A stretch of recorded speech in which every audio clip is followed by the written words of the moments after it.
There's a primal fear that a thunderstorm awakens in us. That feeling of being small and exposed as the sky unleashes its fury.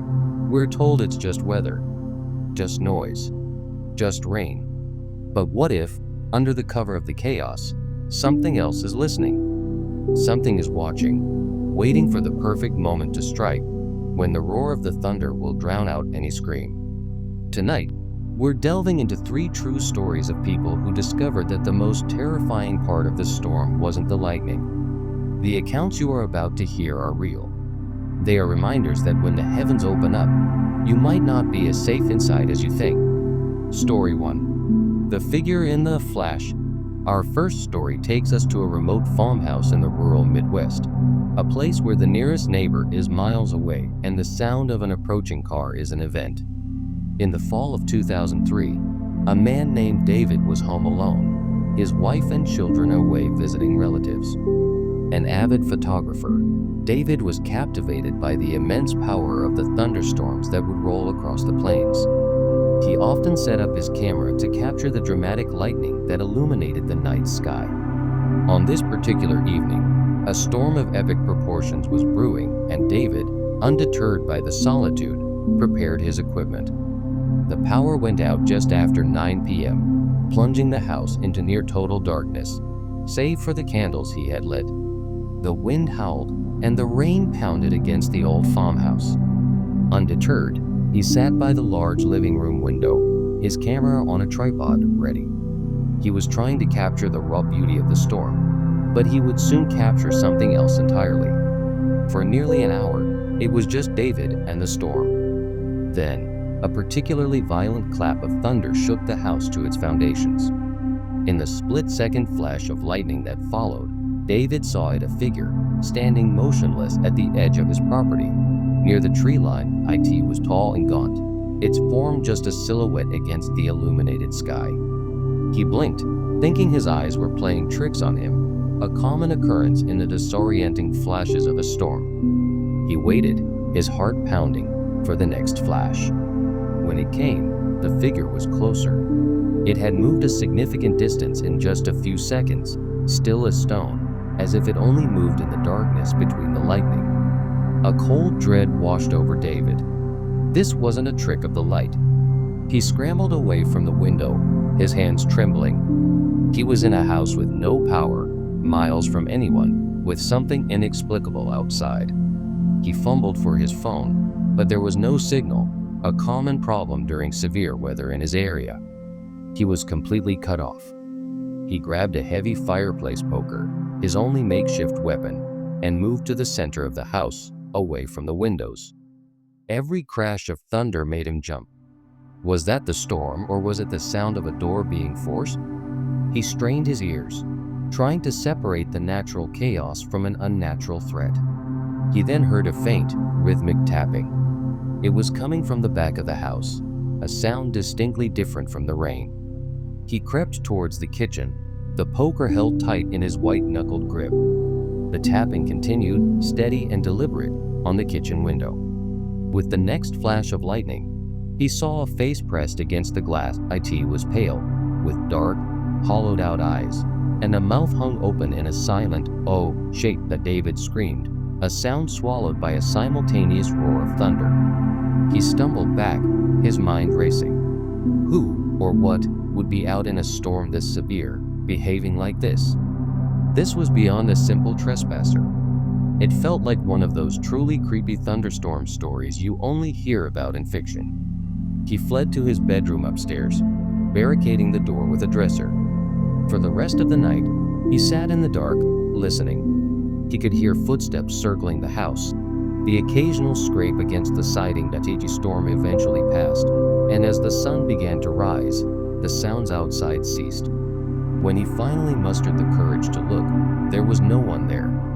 But in the soft mud around the house, he found a single set of barefoot tracks. They circled the house several times before simply stopping in the middle of the yard, as if the person who made them had vanished into thin air. David and his family moved within the year. Story 2. The voice on the radio. Not all terrifying encounters during a storm are with a physical presence. Sometimes, The horror comes from something far more mysterious. Our second story is a chilling example of what could be described as unexplained weather phenomena, though it ventures into the realm of the paranormal. It comes from a pair of amateur storm chasers, Mark and Sarah, in 2011. They were driving through a sparsely populated area of Arizona, tracking a supercell thunderstorm. These storms are known for their intensity and their potential to produce bizarre atmospheric events. Mark and Sarah were equipped with radios, cameras, and atmospheric sensors, hoping to document the storm's life cycle. As they drove deeper into the storm's core, the rain became a blinding wall of water, and hail began to hammer their vehicle. It was then that their radio, which had been scanning frequencies, locked onto something. Amidst the static, a voice emerged. It was faint at first, a woman's voice, sounding distressed. They assumed it was a stray broadcast, perhaps an emergency call that their equipment was accidentally picking up due to the intense electrical energy in the atmosphere. TG energy from thunderstorms is known to cause electromagnetic disturbances. But the voice grew clearer. It wasn't a call for help. It was a song, a lullaby. It was an old, haunting melody, sung in a trembling, sorrowful tone. There was no background noise on the broadcast, no static, no other voices, just the lone, singing woman. Mark tried to change the frequency, but the lullaby followed, bleeding onto every channel. Sarah, feeling a growing sense of unease, started recording the audio on her phone. The voice was ethereal, filled with a profound sadness. As they drove, the landscape outside was briefly illuminated by a flash of sheet lightning, revealing an old, dilapidated cemetery just off the road. At that exact moment, the lullaby on the radio stopped and was replaced by a single, gut-wrenching sob before the radio fell completely silent. Shaken, they pulled over once the storm had subsided enough for them to see clearly. They reviewed the audio Sarah had recorded. The lullaby was there, clear as day. But at the end, where they had both distinctly heard a sob, there was nothing but silence. They checked their equipment, but nothing was malfunctioning. Curiosity overriding their fear, they turned the car around and went back to the cemetery they had seen. It was an old, forgotten pioneer graveyard with headstones weathered and worn by time.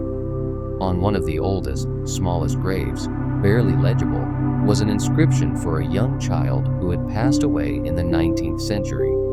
Below the name, a short epitaph was carved. Our lullaby is now a lament. The date of the child's passing was the same day, over 100 years prior. Mark and Sarah left quickly, the haunting melody and the impossible coincidence forever burned into their memories. Story 3. The Car on the Bridge.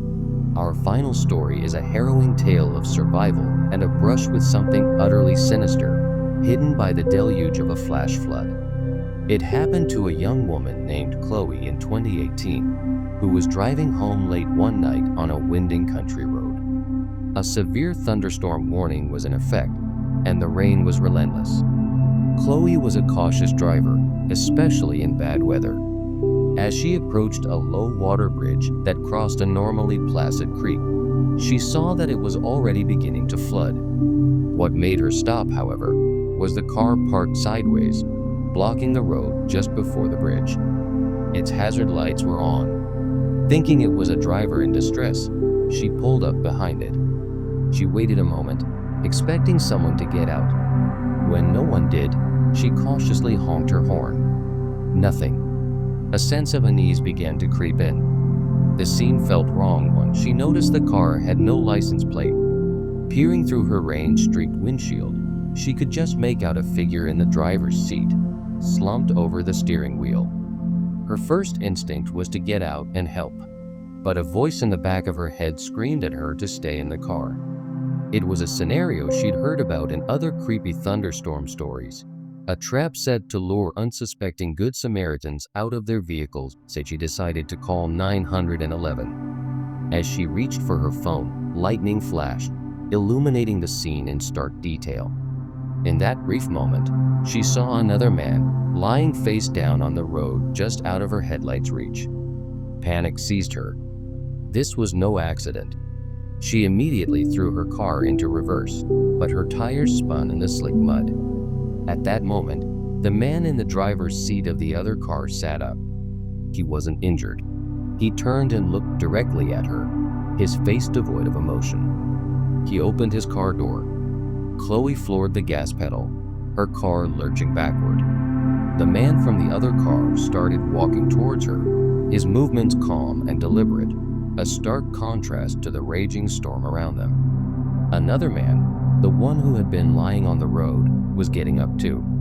She finally gained traction and sped in reverse, her eyes locked on the two figures advancing on her in the rearview mirror. She didn't stop until she was miles down the road and found a well-lit gas station, where she called the police. When officers went to investigate, the car was gone. The rapidly rising creek had washed over the bridge, and there were no signs that anyone had been there. If Chloe hadn't trusted her instincts, if she had gotten out of her car to help, she would have been trapped with those men as the floodwaters rose, in the middle of a violent storm, far from anyone who could hear her scream. The next time a thunderstorm rolls in, and you find yourself safe in your home, listen closely. Listen past the rain and the wind and the thunder. You might just hear something else. If these stories sent a chill down your spine, don't forget to hit the like button and subscribe for more unsettling true stories. Stay safe out there.